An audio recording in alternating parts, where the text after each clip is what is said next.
A nervous boy sits stiffly while confident girls crowd around him, hyping up his supposed harem peak as he quietly dreads the insane demand pressing in. The school building looms over the calm sky as narration coolly declares this a world where chastity is flipped and women burn with stronger desire than men. Girls' skirts line the frame while their eager voices chase after boys by name, proving that in this world, women now hunt men without restraint. At his desk, Ichi's Ikuto stares out the window, reflecting with weary resignation on spending 15 long years trapped in this twisted world. His small face peeks up beside stark text, revealing that in this reincarnated life, men are outnumbered 20-1, turning existence into a brutal numbers game. The backs of uniformed girls fill the scene as the narration notes that this lopsided ratio feels like a cliché, yet here it carries a disturbingly real weight. Surrounded by heart-eyed classmates, the few male students flinch and fidget, warned that in a world starved of men, every smile hides potential danger. While his present self broods, the memory of a bright department store outing with his mother surfaces, hinting that his troubles began before grade school. A tiny boy slips from his mother's side, curiosity beating common sense as he waits for her to be distracted and then wanders off alone. Glowing with innocent excitement in the mall, the boy unknowingly becomes bait as distant women spot him and murmur in surprise. Predatory older girls close in around the trembling child, whispering about taking the little Shada home under the guise of keeping him safe. Frozen in horror, the boy's wide eyes and shaking breath show panic as hungry laughter, that echoing ha ha ha, closes in on all sides. A furious mother hauls him away under an anger mark, while narration admits he barely escaped and then faced harsh scolding for sneaking off. Years later, he sits isolated at a desk in his room, branded reckless and confined to home study after that incident twisted how adults saw him. A hand clenches a pen beside the words, "That's all in the past," as he tries to forcefully cut himself free from the weight of those memories. He now strides toward high school with clenched fists and shining eyes, convinced that hordes of cute girls and a cushy harem life await his peak popularity. Falling petals drift across a dark panel where a quiet line, or so he thought, suddenly casts a cold shadow over his rosy expectations. Two nervous boys hurry along, clutching their bags, one mumbling that walking home with girls is terrifying, while the other only wishes to escape early. Inside the classroom, giggling girls swarm the rare boys with hearts floating in the air, while the narrator coolly labels the men frightened herbivores in a carnivorous ecosystem. Sweat beading on his brow, Ikuto knots his fingers and frets that by his old world's logic, no sane man would reject a girl, even as this world makes that belief feel dangerously naive. A sharp voice cuts through the air as a stern student snaps that the time limit has crashed down on the chaos. Two confident guardians step forward like shields, warning the crowd they will show no mercy if anyone dares edge closer to the shaken boys.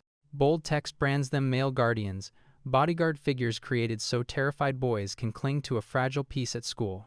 The selected guardians, calm and composed, stand between cowering males and hungry-eyed girls, acting as buffers where hormones threaten to explode. Panicked boys bolt for the door, chanting that women are terrifying, while the stunned guardians can only cry out as their charges flee. Half apologetic, half exasperated, the guardians bow out and chase after the runaways, leaving the restless girls grumbling in their wake. While one boy watches from his desk, deflated girls sigh that the guardians have stolen their chance yet again, praising their constant hard work with frustrated admiration. Narration breaks down the term male guardian, hinting at its double edge as both protector of boys and boyish shield wielded against desperate women, and the tension does not ease.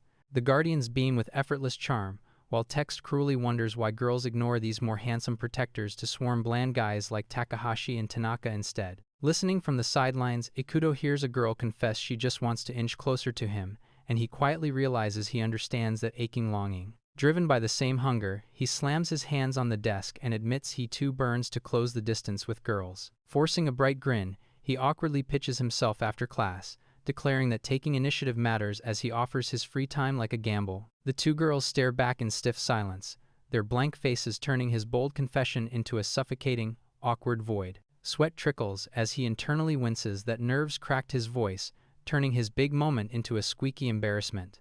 Two classmates then smile knowingly, teasing that they cannot approach because Tosaka stands between them and Ikuto, as if some unseen wall already claims him. From above, the scene shows Ikuto fumbling an explanation about Rui's whereabouts while the girls gently insist that is not the kind of distance they mean. They spell it out with merciless cheer, saying even they lack the courage to intrude on the charged Ikizex Tosaka vibe and telling him to just start dating the guy already. Flustered, Ikuto waves his hands and denies everything, insisting Tosaka is merely another man like him, even as narration redefines male guardian over his protest. Collapsing under the weight of this misunderstanding, he silently screams that while same-gender love is easy here, his desperate wish is to date a beautiful girl instead. Elsewhere, two carefree girls wave goodbye and stroll off together, utterly oblivious to the lone boy's tangled desires and thwarted yearning. Slumped over his desk as the room empties, he exhales a defeated sigh and mutters that everyone has already left him behind. He studies his reflection in the window, clinging to the daily ritual of styling his black hair, as if effort alone could make him desirable. Images of workouts and study blur together while narration coolly lists his average grades, decent sports, and barely there abs, framing him as painfully ordinary. Perched alone among rows of empty desks, he recalls how girls once watched him with interest and now realizes that, aside from him, not a single boy remains. Gazing upward with a tight, wistful face, he admits that at this rate the pampered harem he dreamed of is nothing more than an illusion. Staring out the window at the quiet sky, he notes that Rui is taking unusually long and resigns himself to the rule that boys are forbidden from walking home alone. He strides down the hallway calling Rui's name, his casual shout betraying the nervous sense of duty driving each step. Finding Rui surrounded by girls, he forces a bright smile and explains he came because Rui never returned, while Rui dryly reminds him he was supposed to wait. As Rui's feet turn back toward him, she apologizes for the delay and firmly tells the lingering girls that male guardian duties take priority. With a soft smile and flowing silver hair, Rui introduces herself in text as Tosaka Rui, her apology to Ikuto wrapped in elegance and fragile distance. Walking through the corridor slightly behind her taller frame, he notes how her 174 centimeters overshadow him while nearby girls whisper in awed admiration. Sparkles frame Rui's composed face as narration crowns him a universally known, prince-like paragon and pointedly brands this flawless beauty as Ikuto's personal male guardian. Ikuto jokes that all those adoring girls are Rui's fans and calls him a lucky jerk, while Rui sheepishly explains he only got delayed because they stopped him after delivering the class journal. Rui laughs gently that she is glad for their support yet admits it becomes troublesome when it happens every single time. Ikuto waves off her concern with an easy grin, saying not to worry about him even though her constant detours keep leaving him abandoned. Serious now, Rui confesses that as a male guardian he worries. Unlike terrified boys, Ikuto seems oddly used to girls, and if anything happened under his watch, the guilt would crush him. In a glowing close-up, Rui pleads to stay right by his side and continue protecting him, turning duty into an intimate promise that makes escape impossible. Overwhelmed, Ikuto's face screws up as an inner scream declares Rui's charm unbearably, almost painfully, handsome. Hunched over with swirling frustration, while Rui tilts her head in confusion behind him, he mutters that of course someone like Rui would be popular. Watching Rui's radiant profile, he admits he can never compete with this perfect guardian who excels at everything, and no matter how hard a plain guy like him struggles, always stands right beside him as an inescapable comparison. In a jagged burst of self-pity, his thoughts rail that in a world of reverse chastity he is still absurdly, painfully unpopular. He slumps under the weight of his own question, wondering if not a single girl truly desires him as a man. Hands on his hips and a tired sigh escaping, he concedes he will never shine with Rui's easy popularity. Rui watches his sulk with a soft smile, teasing that standing right beside him should be enough and quietly asking if that presence alone still fails him. He stares ahead and grudgingly mutters agreement, inwardly cursing that he cannot bring himself to hate this infuriatingly perfect guy adored by girls. Beaming in fragile bravado, he claims that having Rui at his side is all he needs, as if friendship could smother that deeper yearning. Tex marches beside his walking feet, insisting that even in this warped world, Rui remains both male guardian and irreplaceable lifelong friend, and the air turns heavier. When Rui suddenly slows in the hallway, Ikuto turns back with a puzzled, and asks what is bothering him. Eyes downcast and cheeks faintly colored, Rui sighs that Ikuto carelessly says things that raise hopes he cannot voice. From the edge of the frame, Ikuto calls his name, sensing a shift in mood he cannot quite grasp. Off-panel, Rui's reply rings bright, "Yeah, let's go," snapping the tension and dragging them forward. Side by side under a sunny sky, they chatter excitedly about the new station-front cafe and its massive mouth-watering hamburger steaks. Rui casually checks that he informed his parents and Kuno he will be late, while Ikuto cheerfully reports he told them he was hanging out with Rui. Rui approves with a calm that's good, warning his family would worry otherwise, then coolly vows not to forgive any pervert who dares approach Ikuto. Ikuto, half flattered and half nervous, privately thinks Rui's own striking looks make him the likelier target, even as he finds that bold protectiveness reassuring. Outside the quaint cafe, a drifting balloon of satisfaction has Ikuto groaning that he is stuffed and utterly content.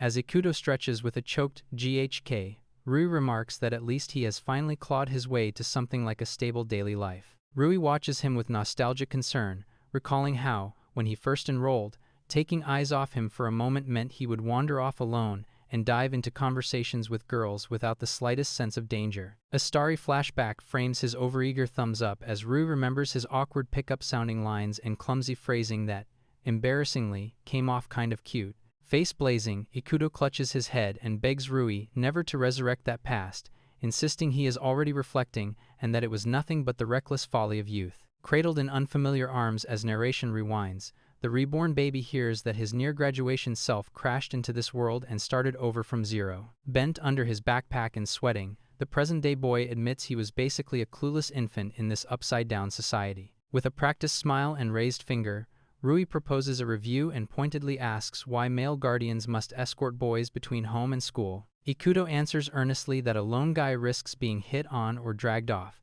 so a male guardian must stay glued to his side to block danger before it starts. As Rui strides ahead, saying there is another perk to pairing up, Ikuto startles and hurries after, sensing some hidden lesson coming. On a quiet street, a bold schoolgirl corners a suited man and casually checks that he is just heading home. Her eyes sparkling with hearts, she chirps that in that case he should play with her for a while, turning the sidewalk into a flirting trap. Rui steps in with a calm smile, firmly asking the girl to let the man go because the pushy game has gone far enough. Standing between them, Ikuto coolly warns that relentless pickup acts can scar men, leaving the girl and her would-be target rattled. Blasted by speed lines, the girl bolts away shrieking apologies, her bravado collapsing into panicked retreat. Walking off together, Rui explains that with two guardians they can pull men out of these situations smoothly, proving the value of their pairing. Ikuto laughs in relieved agreement, his easy true that, carrying the glow of shared purpose. Rui's gentle face fills the frame as narration admits that even after 15 years in this skewed world,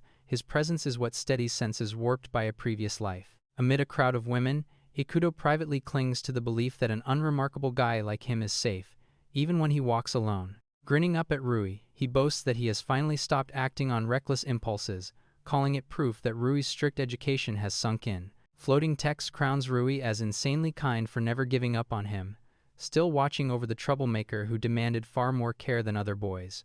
In chibi form, Ikuto awkwardly warns that Rui's coolness makes him a prime target for perverts, while Rui brushes it off with a shy thanks. Ikuto suddenly leans forward, insisting on being the one to say thanks, his earnest gratitude catching even himself off guard. The rescued office worker clutches his files and stammers his own thanks, odd that fellow men would risk this much for him. As the man starts to leave, then stops, he stares at their outfits in dawning recognition, his surprise hanging over the two guardians like a new complication. The office worker bolts away mid-sentence with a flustered "excuse me," leaving the two guardians staring after him in confused echoes as the moment abruptly fractures. Rui watches his sudden flight with half-lidded eyes, quietly deciding he must have remembered some urgent errand and telling a flustered Ikuto they should just head home. Over a peaceful view of the house against the sky, Ikuto's satisfied murmur about the delicious hamburger steak drifts like the last note of their date-like outing. Beaming in the doorway, Ikuto throws his arm wide and calls out thanks for today, cheerfully urging Rui to get home safely too as their evening finally winds down. Rui smiles gently and lifts a hand in farewell, masking the heavier feelings tucked behind that casual wave that lingers a bit too long. Walking alone down the empty lane, Rui admits it is hard to part, yet says she should head home and change into something more comfortable, stretching the goodbye into a quiet ache that refuses to fade. Over the school skyline, narration concedes that Ikuto still completely misunderstands something vital, and the tension does not ease. An empty room frames the clarification that he thinks male guardian simply means a guardian who happens to be male, nothing more. Fingers resting over a bound chest, Rui silently questions whether Ikuto notices how strange it is for a boy to be guarding another boy at all. Facing the mirror with tie in hand, Rui reflects that this clueless, silly side of Ikuto is exactly what makes him so disarmingly charming in her eyes. As careful fingers undo each button, Rui wonders nervously where this revelation will lead and how far it might change their fragile balance. Pulling the shirt open over tightly wrapped curves, Rui thinks that if Ikuto ever learned the truth, everything between them might shatter in an instant. Lowering her gaze to her exposed bandages, Rui finally admits to the empty room that she is, in fact, a girl. Eyes fixed on the curve of her bound chest, she tortures herself with the question of whether that truth would actually make him happy or only hurt him. Hand pressed to her heart,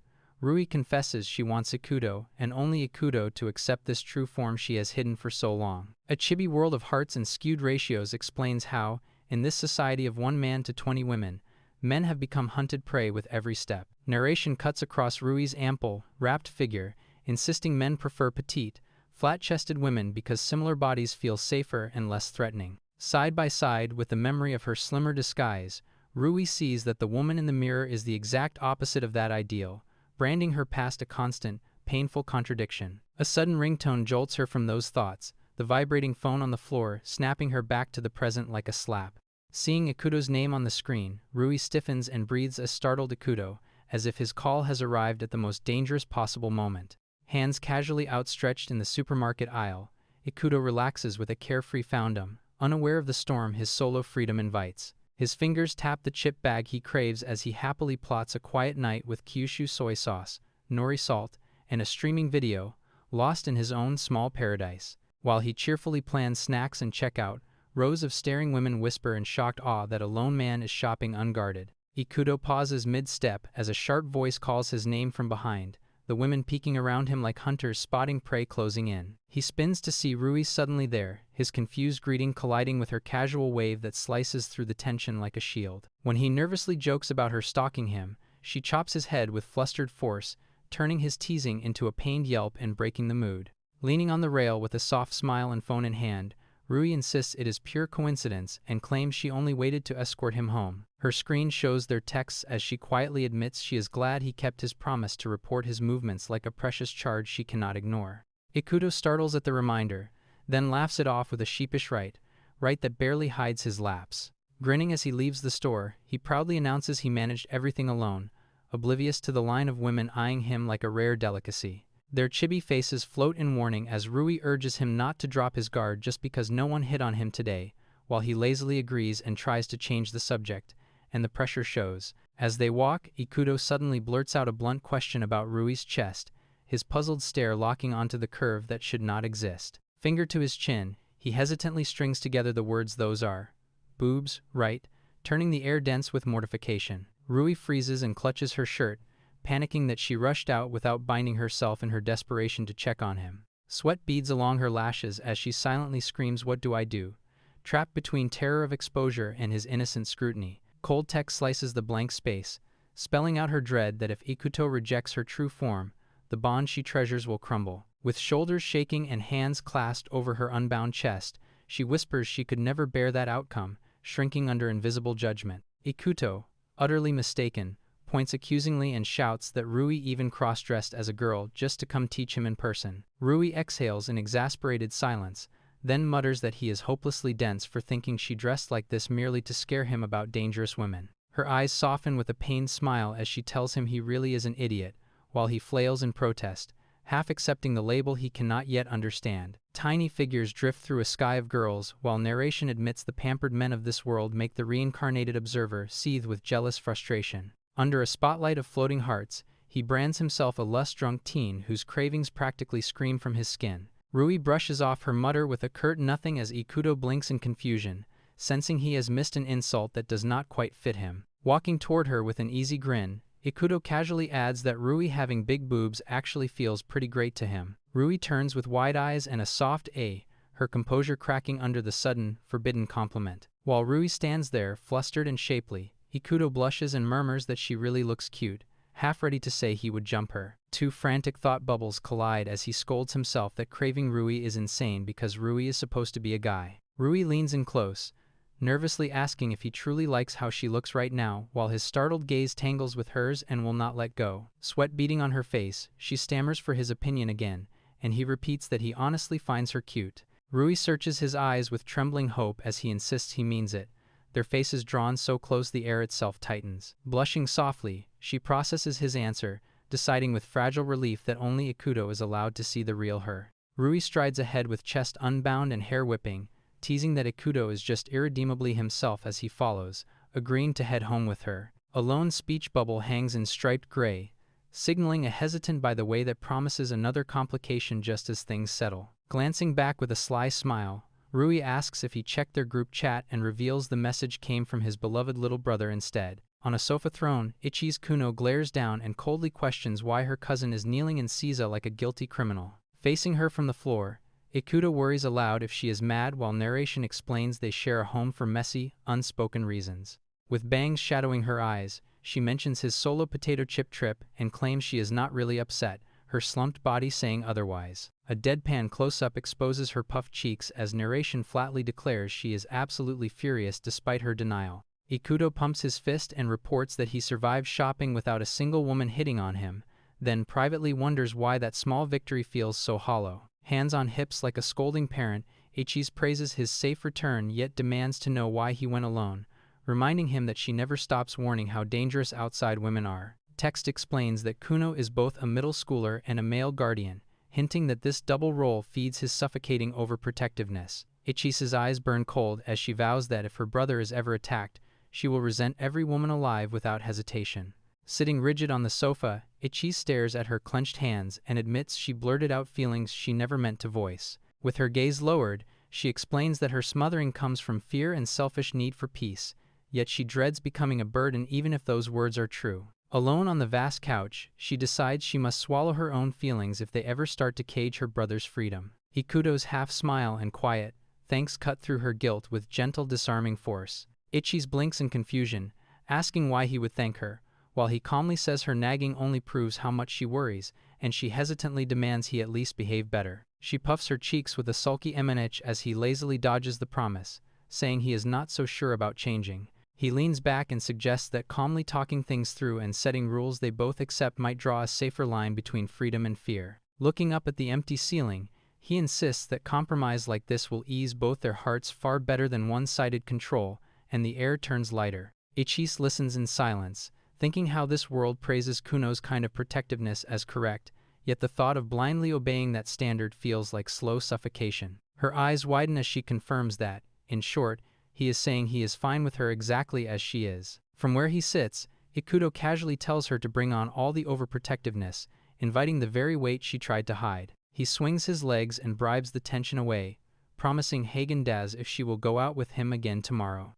Ichis falls wordlessly quiet, feigning indifference while his easy smile declares the scolding session officially over. Their mother appears with plates in hand, cheerfully admitting that watching her son act this way scrambles every expectation she had about how men should behave. 3 neatly set dinners wait on the table, turning family warmth into a silent stage for their unspoken worries. Ikuto glances up from the floor and nervously asks if she secretly finds him more trouble than he is worth. She looks back in mild shock and assures him he is a wonderful son, so good she feels almost unworthy to be his mother. As he laughs sheepishly, narration contrasts how most mothers here smother their sons with anxious pampering, while he insists his mom alone breaks that clinging mold. He quietly admits he prefers a life where his mother forces him to face his own problems instead of smothering him. Sitting side by side on the couch, Ikuto casually extends that same grateful respect toward Kuno, leaving her startled and stiff. Kuno lowers her eyes and shyly thanks their mother, her guarded face softening for just a heartbeat. Their mother speaks gently over dinner, telling Ikuto that voicing true feelings can be painfully hard for some people. She warns him that a single careless word can shatter bonds, urging him to finally pay attention to other people's hearts. Ikuto answers with carefree obedience, and she sighs that this blithe attitude is exactly why he comes off as such a fool. While he munches without concern, he jokes that no idiots are nearby, as Kuno sits beside him in chilly, speechless protest. In class, the teacher drones at the board, while rows of students sit upright, the ordinary lesson hiding unspoken tensions. Propped on her desk, Rui watches the room with bored eyes and sighs that Ikuto remains dangerously defenseless. Her thoughts linger on how he alone can sleep soundly in class while every other boy stays braced for danger. Remembering her past disgust with men, she admits that seeing his peaceful sleeping face almost makes this new obsession feel worth it. Black text cuts through the void as she confesses that this twisted world of men once drove her to outright self-loathing. A pack of boys gossip in the street, sneering that the towering girl nearby is freakish and violently dangerous to approach. Their whispers brand the blank-faced child as that giant woman, Tosaka, turning her into a walking rumor instead of a person. She recalls how those boys judged her body alone, birthing a gnawing complex that warped every thought she had about them. Even the girls huddled away laughing together, leaving her isolated at the doorway like an unwelcome shadow. From the stairs she watches children scatter, narrating how she grew desperate not to earn the hatred of the precious few boys around. In a cramped frame of cloth and skin,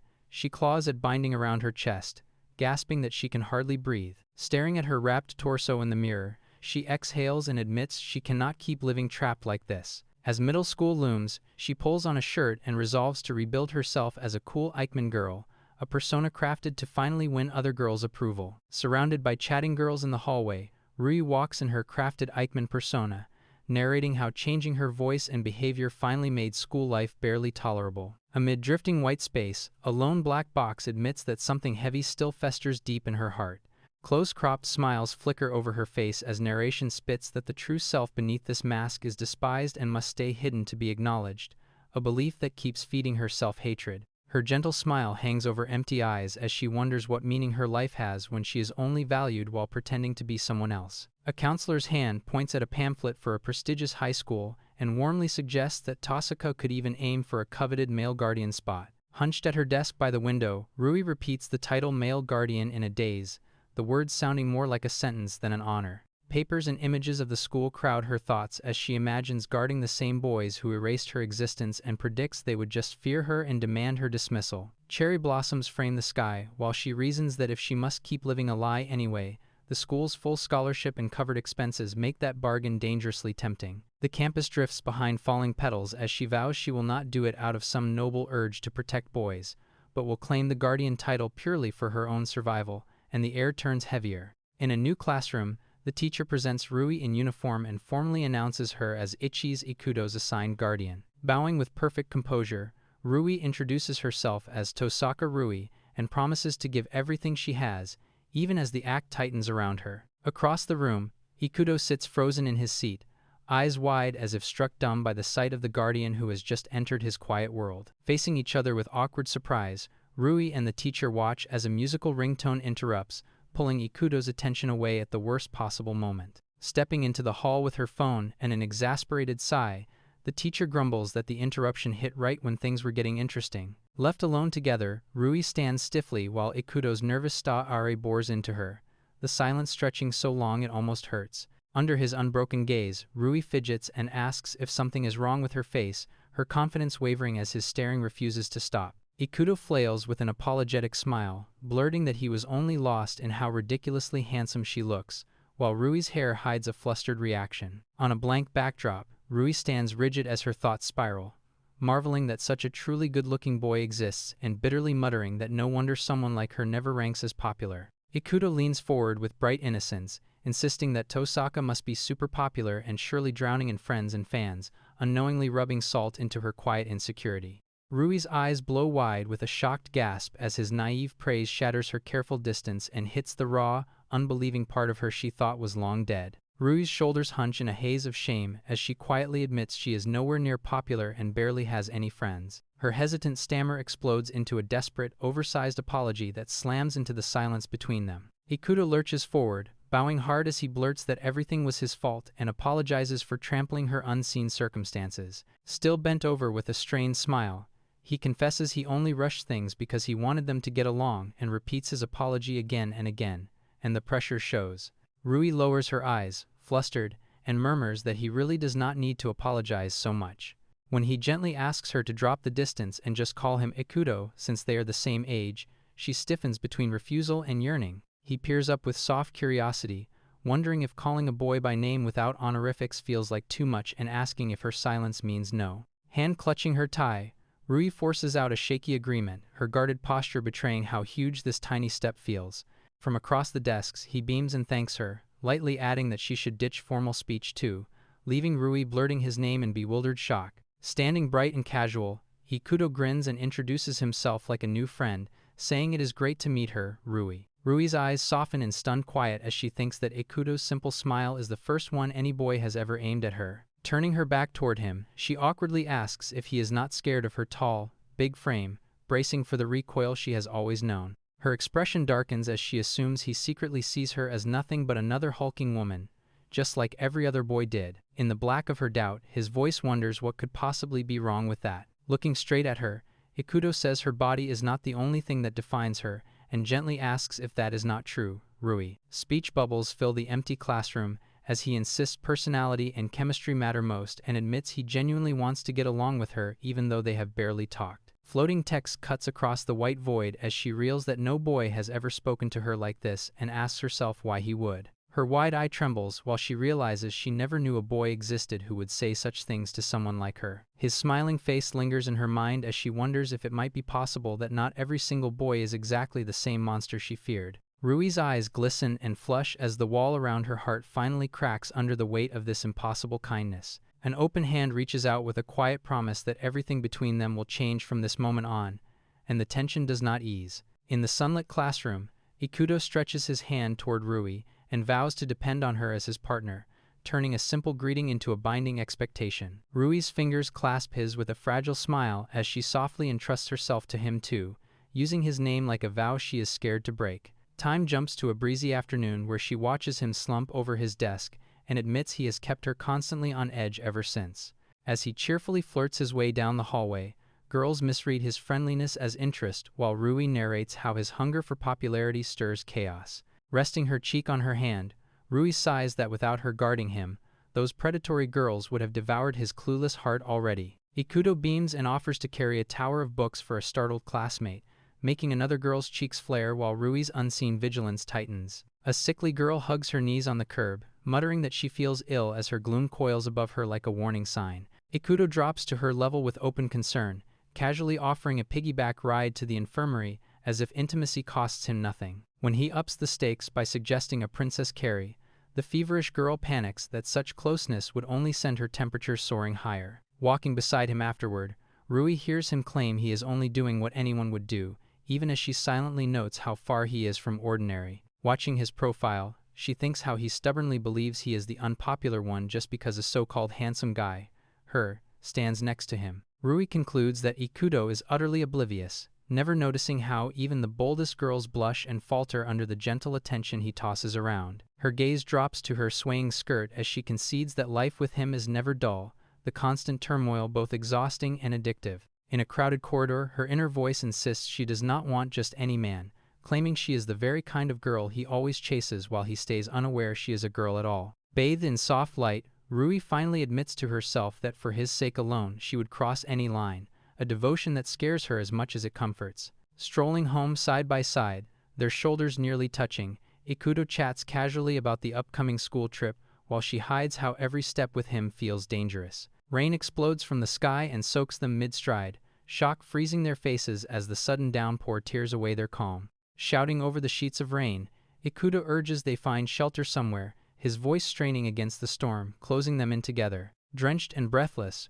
Rui insists they must only hide where women are present, her protective instinct clashing with the aching wish to keep him all to herself. Women huddle under the awning and murmur that heading out in this downpour would be dangerous. Soaked and hunched beneath his backpack, Ikuto pants that they are right. Ikuto grabs Rui's hand, urges her to run faster since his house is close, and Rui agrees despite her confusion, the moment rushing ahead. Rui's eyes widen in baffled alarm as his sudden proposal jolts through her. Rain lashes against the roof of Ikuto's house, sealing them into an unexpected refuge. Water pools at his feet as Ikuto calls that he is home and groans about how drenched he is. Inside the entryway, he notes that Kuno and his mother are still out, the empty house wrapping them in uneasy privacy. He tells Rui to leave her wet clothes there for the dryer, and she thanks him with a startled, awkward nod. A sharp jolt runs through Rui as she realizes what he is about to do. Ikuto casually strips off his soaked shirt, oblivious to how his bare torso makes Rui's pulse spike. Rui yelps his name and demands why he is undressing, but he only looks back in mild surprise. He calmly explains he is just drying his uniform and says staying soaked is the fastest way to catch a cold. Rui stammers that he has a point, yet her flustered posture betrays how the sight still overwhelms her. Ikuto cheerfully flexes and talks about training his abs while Rui, face burning, insists in her head that this is not the issue. Rui curls over with a strangled groan, her embarrassment so intense it almost knocks the wind out of her. Ikuto wonders if she is nervous because they are alone in his house, while her tiny shocked face protests from the floor. He beams and tells her to relax and feel at home, his innocence clashing with the charged air between them. Rui hides her mouth, blush blazing, and mutters that him being alone here is exactly what makes everything so dangerous. When he asks if she said something, she shakes her head wildly and squeaks that it was nothing at all. Water drips somewhere in the quiet house, the soft sound stretching the tension between them even thinner. Steam clings to Rui's bare skin as she trembles in the shower, half teasing that a male bodyguard showering first might be improper, yet secretly reveling in the warmth thawing her shivers. Outside the bathroom door, Ikuto calls Rui's name and warns that he is coming in, his casual tone brushing against a fragile boundary. Rui glances back over her naked shoulder under the running water and answers that it is fine, though her guarded eyes say otherwise. Ikuto steps in with a smile, asking if the water feels good as he sets down a basket and explains he brought her a change of clothes. While her silhouette blurs behind the frosted glass, she thanks him and apologizes for using the shower first, and he laughs it off, telling her not to worry. He lowers the laundry basket and remarks that doing it this way is more efficient while he gets her fresh things ready. A loud crack from outside makes Ikuto freeze and look up, the sudden noise slicing through the quiet routine. Both of them jolt under the sound of the thunder, their startled cries overlapping as the storm slams against the house. Listening to the rumble grow, Ikuto glances toward the window and mutters that the storm seems to be getting worse. He starts to walk away, saying he will make them a warm drink and hoping the power does not go out, as if leaving her alone were nothing. Rui bursts the door open just enough to shout for him to wait, her body pressed to the frame while panic cracks her voice. He turns back with mild surprise and asks what is wrong, unaware of how exposed and shaken she is behind the glass. Head bowed and fists clenched to her chest, Rui stammers a request for him to stay near her until she has finished getting dressed. From the hallway he hears her admit she is scared of thunder and timidly ask if that makes her strange. Ikuto blurts that it is not strange at all, his earnest denial cutting straight through her self-consciousness.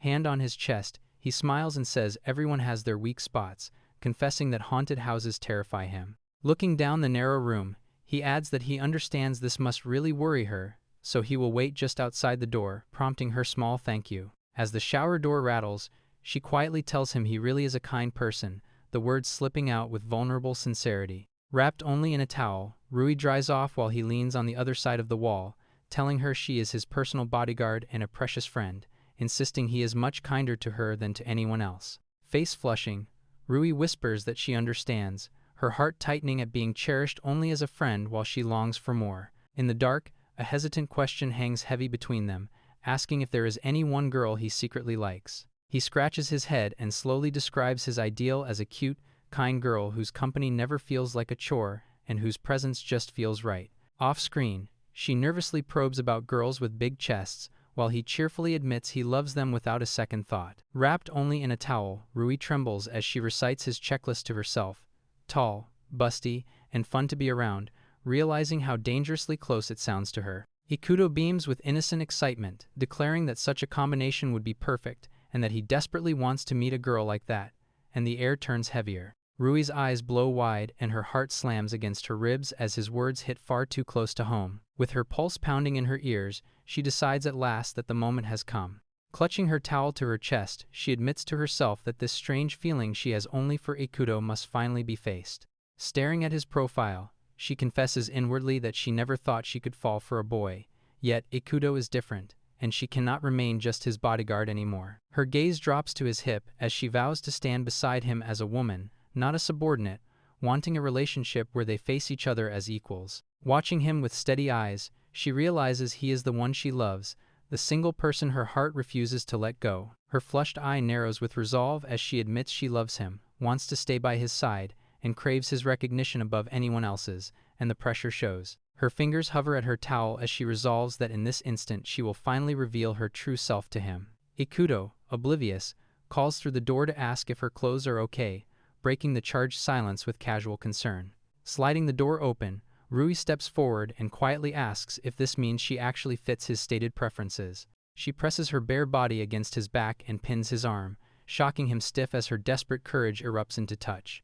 Sweat beading, he stammers her name and asks what is going on, fear and confusion warring in his wide eyes. Her lips part on a shaky breath, a husky exhale betraying how terrifying and intoxicating this confession feels. Clinging to him from behind, she murmurs his name, her naked vulnerability pressing against his stunned stillness. Blushing and drenched, Rui begs him to look at her as she truly is, forcing him to confront the woman he has never seen. Ikuto's eyes widen in stunned disbelief as sweat beads along his temple. Feeling Rui's body against his back, he reels at how impossibly soft and unlike a boy she seems. He stares ahead, shaken, as the realization that his constant companion might not be a boy crashes over him. With Rui's shadowed face pressed to him, he haltingly wonders if she has been a girl all along, the word itself terrifying him. Heart racing, he gulps and questions what her small, unreadable laugh is supposed to mean.